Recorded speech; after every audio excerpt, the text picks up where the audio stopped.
A .vue file is called a single file component, and it always has the same three blocks: template, script, and style. In this video you'll build a real component using script setup, the modern way to write a component's logic. Ref my Vue app creates a real reactive value. Vue now tracks every place this value is used. Double curly braces interpolate the ref's current value directly into the page.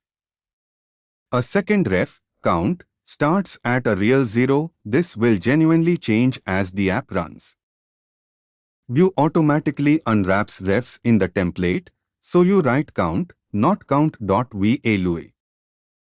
The scoped attribute keeps this CSS local to just this component, so it can't leak onto the rest of the page. A plain JavaScript file has no built-in place for markup or component scoped styling. A real single file component keeps all three, template, script, and style, together in one place, fully wired to each other. A .vue file has template, script, and style blocks, and script setup is the modern way to write the script block. Ref makes a plain value reactive.